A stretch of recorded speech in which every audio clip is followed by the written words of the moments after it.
নমস্কার, news now এর পর্দায় আপনাদের সকলকে স্বাগত। আমি সুবি রয়েছে আপনাদের সাথে। চলে যাব বিস্তারিত খবরে।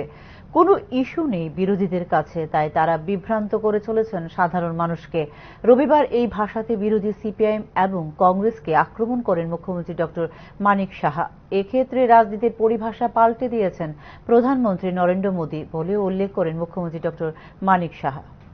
সিপিআইএম সবসময় নেতিবাচক মানসিকতা সম্পন্ন, অপরদিকে কংগ্রেসের কাছে নেই কোনো ইস্যু। এই পরিস্থিতিতে মানুষকে বিভ্রান্ত করে চলেছেন বিরোধীরা বলে উল্লেখ করেন মুখ্যমন্ত্রী ডক্টর মানিক সাহা। রবিবার বসন্ত উৎসবে যোগ দিয়ে এরকমটাই জানান মুখ্যমন্ত্রী ডক্টর মানিক সাহা। এমন কোনো ইস্যু নেই যে ইস্যুগুলোতে আমরা অ্যাড্রেস করিনি, যে কারণে বিরোধীদের কাছে আর কোনো ইস্যু নেই। এখন ওনারা চলে যান, বেরিয়ে যান, ওদের কাছে কোনো ইস্যু নেই।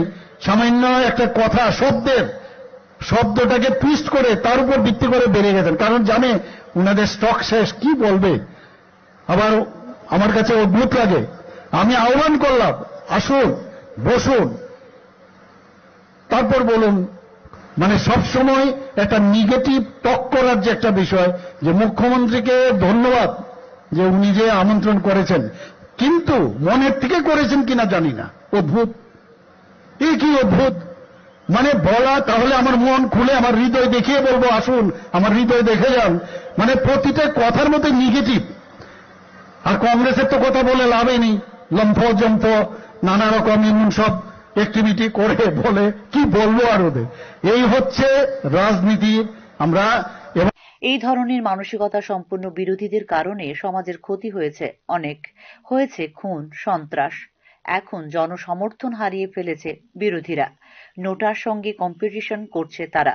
এক্ষেত্রে রাজনীতির পরিভাষা পাল্টে দিয়েছেন প্রধানমন্ত্রী নরেন্দ্র মোদী বলেও উল্লেখ করেন মুখ্যমন্ত্রী ডক্টর মানিক সাহা। কারণে সমাজে অনেক ক্ষতি হয়েছে, আমরা দেখেছি। এখানে খুন সন্ত্রাস অগ্নি সংযোগ সমস্ত জায়গায় একমাত্র এই ধরনের ব্যক্তিরা ছিল, আছে বলেই কিন্তু আমরা এখন মাননীয় প্রধানমন্ত্রী নরেন্দ্র মোদীজি এবং স্বরাষ্ট্রমন্ত্রী অমিত শাহজি কারণে আমরা এখন ঢাল হয়ে আমরা কিন্তু দাঁড়িয়েছি। ওদের এক সুবিধা করতে পারছেন না, এর জন্য নানা রকম অঙ্গভঙ্গি ইত্যাদি করে কিছু কিছু লোকের মাধ্যমে নানাভাবে প্রচেষ্টা করে, কিন্তু এতে কোনো কাজের কাজ কিচ্ছু হবে না। কারণ result Sage what is there position. আমরা দেখেছি প্রতি জায়গার মধ্যে মানুষের সমর্থন হারাচ্ছে, 100 ক্রস করে না। আরেকজনের তো নোটার সাথে ওরা কম্পিটিশন করছে। তো সেই অবস্থার মধ্যে এদের কথার এখন কোনো মানুষ কোনো অবস্থায় গ্রহণ করেন না। আমি অবাক হই যে কি রাজনীতি, কি সমাজ ব্যবস্থা ওরা চেয়েছিল। মাননীয় প্রধানমন্ত্রী নরেন্দ্র মোদীজি এসে এটাই বলছেন যে আমরা সমাজ পরিবর্তন আমরা চাই। পণ্ডিত দীনদয়ালজি যেটা চিন্তা করতেন এবং সেই কাজটাই উনি করছেন। পুরো রাজনীতির পরিভাষায় পাল্টে দিয়েছেন মাননীয় প্রধানমন্ত্রী নরেন্দ্র মোদীজি। রাজ্যে বসন্ত উৎসব উদযাপনের ঐতিহ্য সুদীর্ঘ। ত্রিপুরায় বসন্ত উৎসব উদযাপন করা হতো রাজমহল থেকে গ্রাম পাহাড়ে। সেই ধারা বজায় রেখেই রাজ্যভিত্তিক এই বসন্ত উৎসব এদিন জানিয়েছেন মুখ্যমন্ত্রী ডক্টর মানিক সাহা।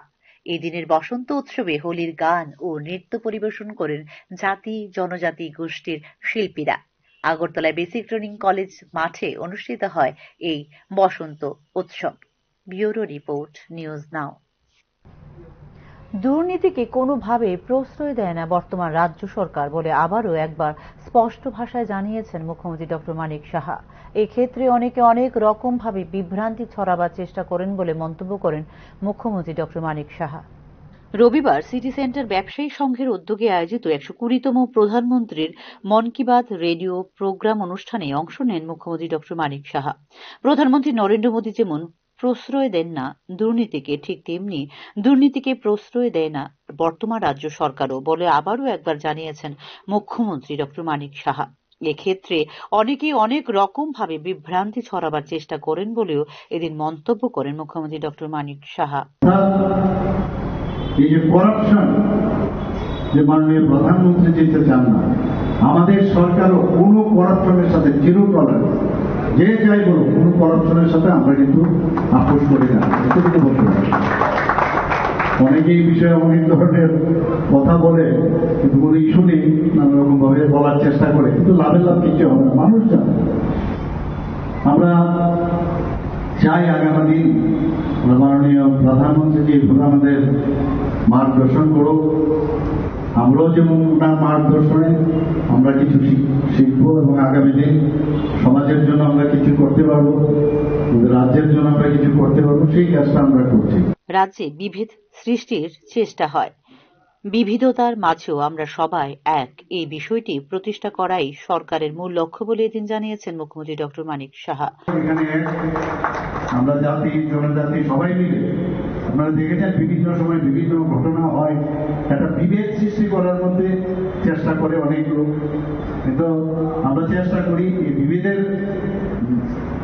বিবিধতার মাধ্যমেও আমরা যে সবাই সেটা কিন্তু আগামী দিন আমরা এই ত্রিপুরাতে সেটাকে স্থাপন করব। ত্রিপুরা বিধানসভার চলতি বাজেট অধিবেশনেও দুর্নীতি এবং আর্থিক কেলেঙ্কারি নিয়ে বিরোধী দলের আনা অভিযোগের পূর্ণ তদন্তের আশ্বাস দিয়েছেন মুখ্যমন্ত্রী ডক্টর মানিক সাহা। লিখিত আকারে যে কোনো সুনির্দিষ্ট অভিযোগের সুষ্ঠু তদন্তের প্রতিশ্রুতিও বিরোধীদের প্রশ্নের জবাবের প্রত্যুত্তরে দিয়েছেন মুখ্যমন্ত্রী doctor Manik Saha. Bureau report, News Now. অনিয়মিত নিযুক্তিতে একদিনের কৃত্রিম বিরতি গ্রহণযোগ্য হবে না বলে রায় দিয়েছে ত্রিপুরা উচ্চ আদালত। উচ্চ আদালতের রায়ের ফলে পঞ্চায়েত সহ বিভিন্ন দপ্তরে অনিয়মিত কর্মীদের 89 দিনের জন্য নিযুক্তি দিয়ে একদিনের বিরতি প্রদান করে পুনরায় নিযুক্তির কুপ্রথার অবসান ঘটবে বলে মনে করছেন সংশ্লিষ্ট তথ্যভিজ্ঞ মহল।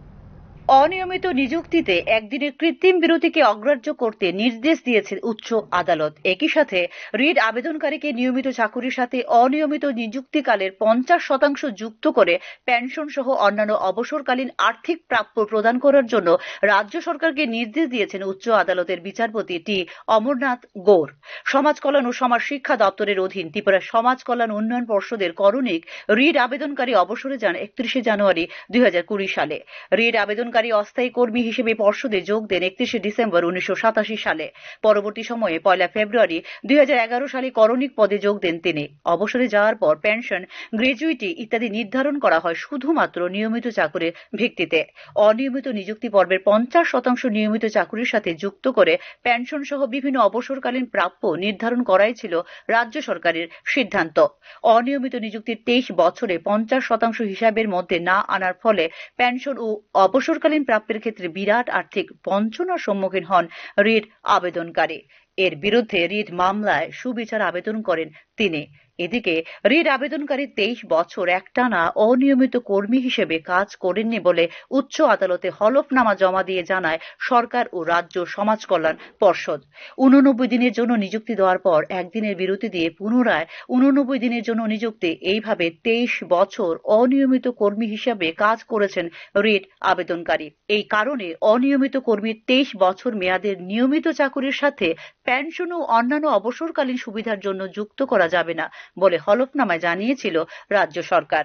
একদিনের বিরতিকে কৃত্রিম ও দুরভিসন্ধিমূলক বলে অভিহিত করেন রিট মামলার আবেদনকারী এবং সরকার কোনোভাবে এই ধরনের অন্যায্য সঠতা ও কপটতার আশ্রয় নিতে পারেন না বলে জোরালো সওয়াল করা হয় আবেদনকারীর পক্ষ থেকে।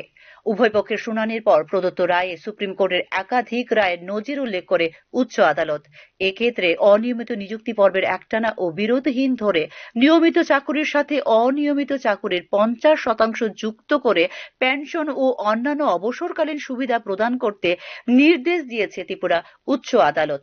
উচ্চ আদালতের রায়ের ফলে পঞ্চায়েত সহ বিভিন্ন দপ্তরে অনিয়মিত কর্মীদের 89 দিনের জন্য নিযুক্তি দিয়ে একদিনের বিরতি প্রদান করে পুনরায় নিযুক্তির কুপ্রথার অবসান ঘটবে বলে মনে করছেন সংশ্লিষ্ট তথ্যভিজ্ঞ মহল। আগামী 3 মাসের মধ্যে রিট আবেদনকারীর পেনশন সহ সমস্ত অবসরকালীন প্রাপ্য পূর্ণ নির্ধারণ করে প্রদান করার জন্য নির্দেশ দিয়েছে ত্রিপুরা উচ্চ আদালত। ব্যুরো রিপোর্ট, নিউজ নাও। সেই অর্থে শুখা মরশুম শুরু হয়নি রাজ্যে, তবে এরই মধ্যে রাজ্যের বিভিন্ন স্থানে তৈরি হয়েছে পানীয় জলের সংকট। সেই অর্থে শুখা মরশুম এখনো ত্রিপুরাকে সম্পূর্ণভাবে গ্রাস করেনি। ঋতুর পরিবর্তনের স্বাভাবিক নিয়ম অনুযায়ী সবে শুরু শুখা মরশুম। তবে এরই মধ্যে রাজ্যের বিভিন্ন স্থানে তৈরি হয়েছে পানীয় জলের সংকট। 2018 সালের পর বর্তমান সময়কাল পর্যন্ত জনসংখ্যার বাড়তি চাপ থাকা সত্ত্বেও রাজধানী আগরতলার বৃহত্তর পরিধির জন্য যে পরিমাণ পানীয় জলের প্রয়োজন তা পূরণে রাজ্য সরকার কার্যকর ভূমিকা গ্রহণ করেনি বলে অভিযোগ বিরোধী রাজনৈতিক দলগুলির। 90-এর দশকে দুটি ওয়াটার ট্রিটমেন্ট প্ল্যান্ট চালু হলেও পরবর্তী সময়ে নতুন করে আর কোনো প্ল্যান্ট গড়ে ওঠেনি আগরতলায়। দুটি প্ল্যান্টের যে জল ধারণ ক্ষমতা রয়েছে সেই অর্থে কোনো প্ল্যান্ট গড়ে ওঠেনি আগের সরকারের সময়ও। এদিকে সমীক্ষার কাজ সরকারিভাবে সম্পূর্ণ না হওয়াতে বর্তমানে আগরতলা শহরে ঠিক কত লোকের বাস এই সম্পর্কে সরকারি তথ্য নেই এখনো পর্যন্ত। তবে মোটামুটি একটি ধারণা অনুসারে এখন 6 লক্ষ মানুষের বাস আগরতলায়। আগরতলায় পৌর নিগম এলাকা আগের তুলনায় অনেক বড় হয়েছে। ক্রমাগত চাপ বাড়ছে নিগমের উপর, কিন্তু সেই চাপ মোকাবেলায় যে কর্ম উদ্যোগ বা পরিকল্পনা গ্রহণ করার কথা তা হয়নি বলে অভিমত সংশ্লিষ্ট মহলের। নির্বাচনের আগে রাজ্যের বিভিন্ন স্থানে পাইপলাইনের মাধ্যমে জল সরবরাহের নেওয়া হয়েছিল উদ্যোগ। কোটি কোটি টাকা খরচ করে বিভিন্ন স্থানে পাইপলাইন বসিয়েছে সরকার, কিন্তু আজ পর্যন্ত জল গড়ায়নি সেসব পাইপলাইনে। অথচ সরকারি বক্তব্য অনুযায়ী পাইপলাইনে পানীয় জল পৌঁছে দেওয়ার কেন্দ্রীয় প্রকল্পে ত্রিপুরা এগিয়ে অন্য রাজ্য থেকে। পানীয় জলের সমস্যা ত্রিপুরা রাজ্যে নতুন কিছু নয়। বিশেষ করে গ্রামীণ এবং গ্রাম এলাকা সংলগ্ন পাহাড়ি জনবসতিতে জল সংকট সারা বছরের সমস্যা। গ্রাম ত্রিপুরায় কিছু কিছু অংশে নামমাত্র কাজ হলেও উপজাতি জনপদে পানীয় জলের সুষ্ঠু ব্যবস্থা আজ পর্যন্ত করতে পারেনি সরকার বলে অভিযোগ সাধারণ মানুষের। ত্রিপুরা উপজাতি এলাকা স্বশাসিত জেলা পরিষদে ক্ষমতা দখলের আগে ত্রিপুরা মথার পক্ষ থেকে জনজাতিদের জল সংকট সমস্যা মেটানোর দেওয়া হয়েছিল আশ্বাস। বর্ষাকালে বৃষ্টির জল ধরে রেখে পাহাড় এলাকার জনবসতিতে পাইপলাইনের মাধ্যমে জল পৌঁছে দেওয়া হবে বলে করা হয়েছিল ভোটের প্রচার। তবে বাস্তব কিন্তু বলছে ভিন্ন কথা। ত্রিপুরা রাজ্যের ভৌগোলিক বৈশিষ্ট্য অনুসারে অনেক স্থানে 3টি পাহাড়ের নিচু অংশে রয়েছে জলধারণের ক্ষমতা। প্রয়োজন শুধু একটি অংশকে বাঁধ দিয়ে জুড়ে দেওয়া, তাহলেই বর্ষার জল ওই এলাকায় জমিয়ে রাখা সম্ভব। তাতে যেমন পানীয় জলের চাহিদা মেটানো যায়, তেমনি সেখানে তৈরি হয় মাছ চাষেরও সুযোগ। ভারত সরকারের সম্মতি নিয়ে এই ধরনের প্রকল্প বাস্তবায়িত করে দেশের উত্তর পূর্বাঞ্চলের জন্য রাজ্যগুলো সাফল্য পেলেও ত্রিপুরার ক্ষেত্রে কেন এ ধরনের উদ্যোগ নেওয়া হচ্ছে না প্রশ্ন উঠছে তা নিয়ে। এ ধরনের প্রকল্প ব্যবহার করে ইতিমধ্যে জাতীয় পর্যায়ে দৃষ্টান্ত স্থাপন করেছে মিজোরামের মতো রাজ্য। তবে কেন এ ধরনের প্রকল্প গ্রহণ করতে পারছে না ত্রিপুরা তা নিয়েও উঠছে প্রশ্ন।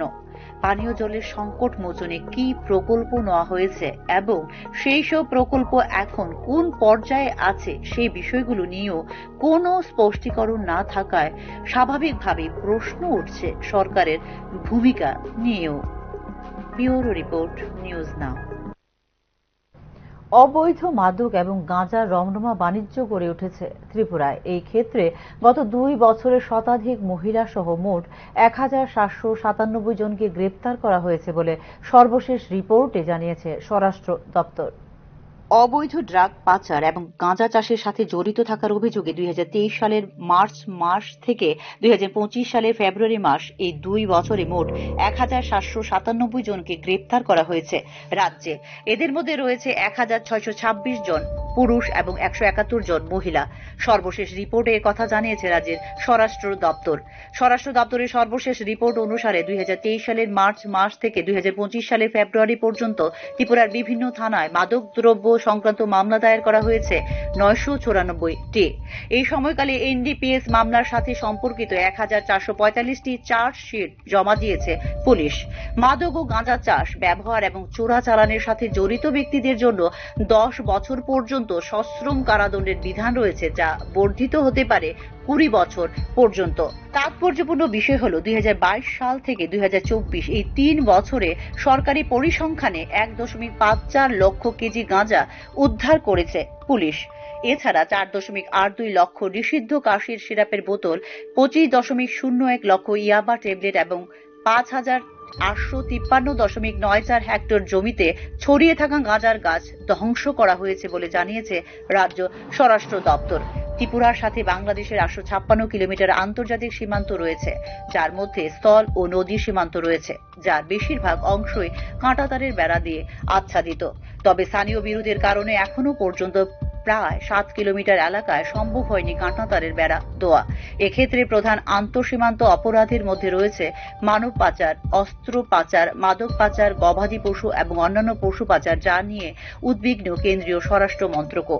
বাংলাদেশ সীমান্ত দিয়ে ঘেরা হওয়া মাদক পাচারকারী চোরাচালানের জন্য তাদের করিডোর হিসেবে ত্রিপুরাকে ব্যবহার করছে বলে ইতিমধ্যেই উদ্বেগ প্রকাশ করেছেন খোদ কেন্দ্রীয় স্বরাষ্ট্রমন্ত্রী অমিত শাহ। আন্তঃরাষ্ট্র এবং আন্তঃরাজ্য মাদক এবং মানব চোরাচালান প্রতিরোধে অবিলম্বে ভারতীয় ন্যায় সংহিতার সার্থক বাস্তবায়নের জন্য ত্রিপুরা সহ উত্তর পূর্বাঞ্চলের রাজ্যগুলিকে নির্দেশও দিয়েছেন স্বরাষ্ট্রমন্ত্রী Amit Shah. Bureau report, News Now. Jal Jeevan mission প্রকল্পের সার্থক বাস্তবায়নের জন্য ডিডব্লিউএস কর্মীদের প্রতি আহ্বান রাখলেন মন্ত্রী সুশান্ত চৌধুরী। রবিবার ত্রিপুরা অনিয়মিত পাম্প অপারেটর সংঘের সাংগঠনিক বৈঠকে এই আহ্বান রাখেন মন্ত্রী সুশান্ত চৌধুরী। মানুষের মৌলিক চাহিদা জল, এই ক্ষেত্রে জল জীবন মিশন প্রকল্প চালু করেছে কেন্দ্রীয় সরকার। এর সার্থক বাস্তবায়নের দায়িত্ব রয়েছে আপনাদের উপর বলে রবীন্দ্র শতবার্ষিকী ভবনে আয়োজিত ডিডব্লিউএস পাম্প অপারেটরদের বৈঠকে উল্লেখ করেন মন্ত্রী সুশান্ত চৌধুরী। আমরা কি চাই যে ডিডব্লিউএস এর অধীন আপনারা যারা আছেন, আপনারা বিভিন্ন গ্রামে বিভিন্ন পঞ্চায়েতের অধীন পাম্প অপারেটররা আছেন, সেখানে মানুষকে পানীয় জলের দেওয়ার যে দায়িত্বটা আপনাদের, সেটা আপনারা সুন্দরভাবে পালন করবেন। কারণ জলই জীবন, এবং সেটাকে মাথায় রেখে ভারতবর্ষের সরকার মোদীজি জল জীবন মিশন প্রকল্প চালু করেছে। জল জীবন মিশন, হর ঘর পানি। এই যে হর ঘর পানি, যারা জল পাচ্ছে, পানি পাচ্ছে, কারা বিজেপি করে কারা বিরোধী দল করে সেটা দেখে কিন্তু জল দেওয়া হচ্ছে না। জলের নাম জীবন, অপর নাম জল ছাড়া আমরা কেউ বাঁচব না। তাই জল প্রত্যেককে দিতে হবে। সময় ছোট্ট বিরতির, সঙ্গে থাকুন। আপনি দেখছেন নিউজ নাও, আমরা জানি কোনটা খবর। প্রথম আলো এলো শুদ্ধ সকাল, শুদ্ধ সলিলে আজ বাজালো ত্রিতাল, মন্দিরে শুদ্ধ পূজার ধ্বনি, অগ্নি শুদ্ধ হলো সিঞ্জিনী, পরিণীতা নারী তুমি অনুপমা, শুদ্ধ সোনায় সাজো হে নিরুপমা। শুদ্ধতার স্বর্ণ মন্দির, কালিকা জুয়েলার্স, আগরতলা। একটু চেষ্টাতেই দুল লেগে যায় নববধূর কানে, একটু চেষ্টাতেই মানিয়ে নেওয়া যায় বিবাহিত জীবনে। নানা অনুভূতি জড়ানো বিয়ের গয়না, শ্যাম সুন্দর কোম্পানি জুয়েলার্স। আপনি দেখছেন নিউজ নাও, আমরা জানি কোনটা খবর। বিরতির পর আবারও স্বাগত। শহর আগরতলার স্মার্ট সিটি প্রকল্পের আওতাধীন লাল বাহাদুর চৌমুহনী থেকে জেল রোড পর্যন্ত ড্রেন ও রাস্তা নির্মাণের কাজ খতিয়ে দেখতে রবিবার এলাকা পরিদর্শন করেন পুর নিগমের কমিশনার শৈলেশ কুমার যাদব। শহরের বিভিন্ন এলাকার ড্রেনগুলো স্মার্ট সিটি প্রকল্পের আওতায় এনে আধুনিক ও বিজ্ঞানসম্মতভাবে নির্মাণ করা হবে। এছাড়া জল নিকাশি ব্যবস্থার উন্নতির জন্য এলাকায় বসবাসকারী জনগণের সহমতে রাস্তা ও ড্রেন নির্মাণের জন্য জায়গা সংকুলান করে নির্মাণ কাজ শুরু হয়েছে বলে জানিয়েছেন পুর নিগমের কমিশনার শৈলেশ কুমার যাদব। শহর এলাকায় মোট 23 কিলোমিটার দীর্ঘ রাস্তা আধুনিক ও বিজ্ঞানসম্মতভাবে নির্মাণের জন্য প্রায় 2 বছর সময় লাগবে এবং দুর্গা চৌমুহনী থেকে ফায়ার সার্ভিস চৌমুহনী পর্যন্ত আধুনিক প্রযুক্তির ড্রেন নির্মাণের কাজ শুরু হয়েছে। এছাড়া আসন্ন বর্ষার পূর্বে শহরের জল প্লাবিত এলাকা সহ লাল বাহাদুর চৌমুহনী থেকে জেল রোড পর্যন্ত ড্রেন নির্মাণের কাজ আগামী মে জুন মাসের মধ্যে সম্পন্ন হবে বলে জানিয়েছেন পুর নিগমের কমিশনার শৈলেশ কুমার যাদব। ट्रेन सीधा बनेगा, इसमें कुछ लोगों ने थोड़ा बढ़ा के रखा है बिकॉज पहले खाली पड़ा था, उनको मालूम है, वो खुद ही बोल रहे हैं हम छोड़ देंगे, ऐसा वाला है। तो ये काम अभी ऑलरेडी शुरू हुआ है। आप देख रहे हैं रोड के दूसरा साइड में शुरू हुआ है। इसमें टोटल जो 23 किलोमीटर का शहर का काम है, ये सब शहर का मेन रोड जितना है वो सब में कर रहे हैं। अभी आप लोग देखेंगे खौरा रोड में भी काम चल रहा है, फिर वो दुर्गा चौमनी से लेकर के फायर ब्रिगेड तक भी काम चल रहा है। ये सब काम अगले 2 साल में समाप्त होना है, लेकिन अभी बारिश के पहले पहले जो अभी वृष्टि अभी आ रहा है उसके पहले पहले जो मेन जगह है जहाँ पे पानी लगता है वहां का काम हम समाप्त करने की कोशिश करेंगे। जैसे ये वाली रोड जो है ये लगभग मई एंड जून तक इसमें हम ड्रेन बना देंगे। तब तक अगर बारिश ज्यादा हो जाती है तो जो एग्जिस्टिंग ड्रेन है उससे ही काम चलेगा। ভারতীয় মজদুর সংঘ অনুমোদিত টিএসইসিএল কর্মী ও কর্মচারী সংঘের ত্রিবার্ষিক রাষ্ট্রীয় সম্মেলন রবিবার অনুষ্ঠিত হয় আগরতলা ভগৎ সিং যুব আবাসে। সম্মেলনে টিএসইসিএল এর নতুন কমিটি গঠন করা সহ রাজ্য সরকারের নিকট বিভিন্ন দাবির বিষয় নিয়েও আলোচনা করা হয়েছে। নতুন কমিটি গঠনের মাধ্যমে আগামী 3 বছর রাষ্ট্রহিত ও কর্মচারীদের স্বার্থে এবং সরকারের পক্ষে জনগণের পাশে থেকে টিএসইসিএল কাজ করবে বলে টিএসইসিএল এর পক্ষ থেকে জানিয়েছেন দুলাল দেবনাথ। এছাড়া এদিনের সম্মেলনে রাজ্য সরকারের নিকট 17 দফা দাবির বিষয়েও আলোচনা করা হয় বলে তিনি জানিয়েছেন। রাষ্ট্রহিত, উদ্যোগ হিত ও কর্মচারী হিত এই স্লোগানের মাধ্যমে সততা, স্বচ্ছতা ও নিষ্ঠার সঙ্গে দায়িত্ব পালন করার জন্য টিএসইসিএল এর সমস্ত কর্মী ও কর্মচারীদের উদ্দেশ্যে বার্তা দিয়েছেন সর্বভারতীয় বিদ্যুৎ মহাসংঘের মহামন্ত্রী কিশোরীলাল। कार्यकर्ता के लिए हमारा संदेश ये रहेगा, हमारा जो स्लोगन है जो राष्ट्र हित, उद्योग हित और कर्मचारी हित, जो उसको ध्यान में रखते हुए हम देश के लिए काम भी करेंगे और अपनी ईमानदारी और स्वच्छता के साथ काम करेंगे और देश को वैभवशाली बनाने के लिए, हर प्रदेश को वैभवशाली बनाने के लिए हम अपना जो ओर से हमारा प्रयास जारी रहेगा। নেশাগ্রস্ত যুবকের আক্রমণে প্রাণ হারালো এক যুবক, আর গণরোষে প্রাণ হারালো নেশাগ্রস্ত যুবকও। ঘটনায় তীব্র উত্তেজনা বিরাজ করছে সাবরুমের কলাছড়া এলাকায়। নেশাগ্রস্ত অবস্থায় পথচারী দেশপ্রিয় ভট্টাচার্যকে লোহার রড দিয়ে এলোপাতাড়ি পিটিয়ে খুন করে আশিক দেবনাথ। ঘটনা প্রত্যক্ষ করে স্থানীয় মানুষ ছুটে এসে আশিক দেবনাথকে গণধুলায় দিলে পরবর্তী সময়ে হাসপাতালে মৃত্যু হয় তার। ঘটনায় তীব্র আতঙ্ক ছড়িয়ে পড়লে অতিরিক্ত পুলিশ বাহিনী মোতায়েন করা হয় এলাকায়। বাজারে গিয়ে সেটা দেখা গেছে সে ইনজুরিড অবস্থায় পড়ে রয়েছে। তো ওইখানে কতক্ষণ পুলিশজন গেল, দেখা গেল সে তারও ওইখানে মৃত্যু হয়েছে, ডেথ হয়ে গেছে। তো এখন দুইটা ঘটনা সাবসিকুয়েন্ট ঘটনা, তো দুটোটা ঘটনা নিয়ে আমরা মামলা নিচ্ছি, তদন্ত করে বের হবো কি হয়েছে। তদন্ত করার পরে আমরা বুঝতে পারবো। আগরতলা পৌর নিগমের 35 নং ওয়ার্ড এলাকায় অবস্থিত পিয়ারি বাবুর বাগানের 2 নম্বর গলির খানাখন্দে ভরা বেহাল রাস্তা সংস্কারের জন্য এলাকাবাসীর পক্ষ থেকে সংশ্লিষ্ট দপ্তরের কাছে আবেদন জানানো হয়েছে। পিয়ারি বাবুর বাগান এলাকায় মোট 180টি পরিবারের বসবাস। রাস্তাটির এমন বেহাল দশায় রয়েছে যে অসুস্থ রোগী থেকে শুরু করে সাধারণ মানুষদের যাতায়াতের জন্য চরম সমস্যার সম্মুখীন হতে হচ্ছে প্রতিনিয়ত। এমনকি সামান্য বর্ষায় এলাকার ড্রেনের নোংরা আবর্জনা মিশ্রিত বৃষ্টির জল প্রায় প্রতিটি বাড়িতে এমনকি ঘরেও প্রবেশ করে বলে অভিযোগ জানিয়েছেন এলাকাবাসী।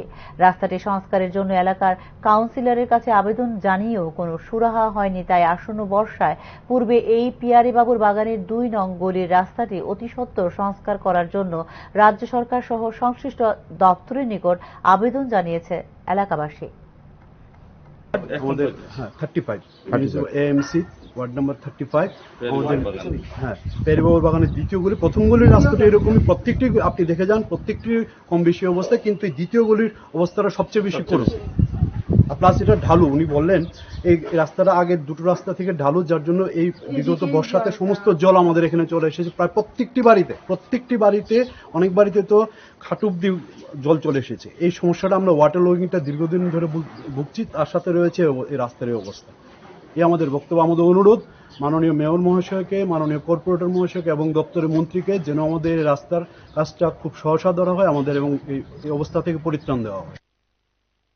রবিবার পঞ্চদশ দিনভর উৎসব 2025 উদযাপন করল মানবী সোশ্যাল অর্গানাইজেশন। বসন্ত উৎসব এবং আন্তর্জাতিক নারী দিবসের প্রাসঙ্গিকতার বিষয় নিয়ে আলোচনা করা হয় আগরতলা প্রেস ক্লাবে আয়োজিত এদিনের অনুষ্ঠানে। এছাড়া অনুষ্ঠানে অংশগ্রহণকারীদের মধ্যে আয়োজিত হয় ক্রীড়া প্রতিযোগিতা। এদিনের অনুষ্ঠানে স্বরচিত কবিতাও পাঠ করেন বিশিষ্ট কবি এবং লেখক লেখিকারা।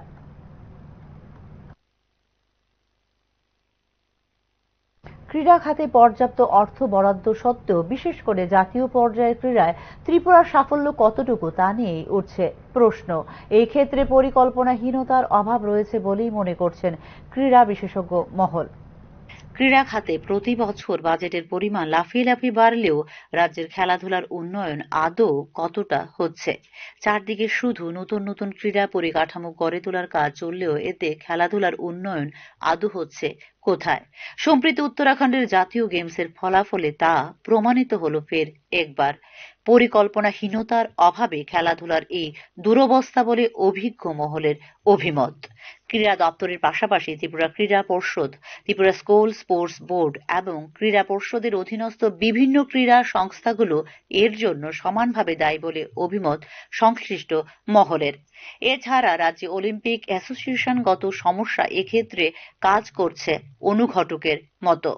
রাজ্যের খেলাধুলার খাতে বাজেট বরাদ্দ করা হয়েছে 153 কোটি টাকা। এর মধ্যে 25 কোটি টাকা শুধু রাজ্যের ক্রীড়া পরিকাঠামো উন্নয়নে খরচ করার কথা উল্লেখ রয়েছে 2025-26 অর্থ বছরের বাজেটে। এত বিশাল পরিমাণ অর্থ ক্রীড়া খাতে বরাদ্দ করা হলেও রাজ্যের খেলাধুলার উন্নয়ন হচ্ছে না কেন প্রশ্ন উঠছে তা নিয়েই। ক্রীড়া খাতে এত বিশাল পরিমাণ অর্থ বরাদ্দ করলেও আদতে এই অর্থ সবটা খেলাধুলার উন্নয়নে সঠিকভাবে ব্যয় হচ্ছে না বলে অভিযোগ একাংশ মহলের। বিভিন্নভাবে সরকারি অর্থে নয়ছয় চলছে। খেলাধুলার উন্নয়নে এই অর্থ কাজে আসছে না কোনোভাবে। সরকার খেলাধুলা নিয়ে আন্তরিক হলেও আদতে লাভ হচ্ছে না কিছুই বলে অভিযোগ ক্রীড়া মহলের। গত কয়েক বছরে রাজ্যে সর্বত্র ক্রীড়া পরিকাঠামোগত উন্নয়ন হয়েছে অনেক। নতুন নতুন অনেক ক্রীড়া পরিকাঠামো গড়ে উঠছে এবং সরকারের আরও একাধিক পরিকল্পনা রয়েছে আগামী দিনে। বাধারঘাটে তিনটি ক্রীড়া কমপ্লেক্সে সিনথেটিক টার্ফ, অ্যাথলেটিক্স গ্রাউন্ড, হকির অ্যাস্ট্রোটার্ফ গ্রাউন্ড এবং স্পোর্টস স্কুলের সামনের ফুটবল গ্রাউন্ড এই ক্রীড়া পরিকাঠামোর উদ্বোধন হতে চলেছে আগামী অল্প কিছুদিনের মধ্যেই। কেন্দ্রীয় সরকার ও রাজ্য সরকারের তহবিলের অর্থে এই তিনটি ক্রীড়া পরিকাঠামো নির্মাণ করা হয়েছে, যা নির্মাণ করতে খরচ হয়েছে প্রায় 18 কোটি টাকা। বিশাল পরিমাণ অর্থ ব্যয়ে নির্মিত এই তিনটি ক্রীড়া পরিকাঠামোর রক্ষণাবেক্ষণ এবং নিয়মিত সংস্কারের জন্য আলাদাভাবে অর্থের সংস্থান রাখা হয়েছে কি তা নিয়েও উঠছে প্রশ্ন। এদিকে একের পর এক পরিকাঠামো গড়ে তোলার পাশাপাশি খেলাধুলার দিকেও নজর দিতে হবে বলে মনে করছেন ক্রীড়া বিশেষজ্ঞ মহল। রাজ্যের বিভিন্ন ইভেন্টের অ্যাসোসিয়েশনগুলোর কোনো রকম ক্রীড়া কার্যকলাপ নেই। এর মধ্যে মুখ্যমন্ত্রীর স্পোর্টস ডেভেলপমেন্ট স্কিম থেকে শুরু করে রাজ্যের স্কুল স্পোর্টস বোর্ড বা ত্রিপুরা ক্রীড়া পর্ষদের আয়োজিত বিভিন্ন খেলাধুলা ও ক্রীড়া কর্মসূচি সর্বত্রই পরিকল্পনাহীনতা রয়েছে বলেও মনে করছেন ক্রীড়া বিশেষজ্ঞ মহল। ব্যুরো রিপোর্ট, নিউজ নাও। এখনকার মতো সংবাদ এই পর্যন্তই। নমস্কার, শুভরাত্রি।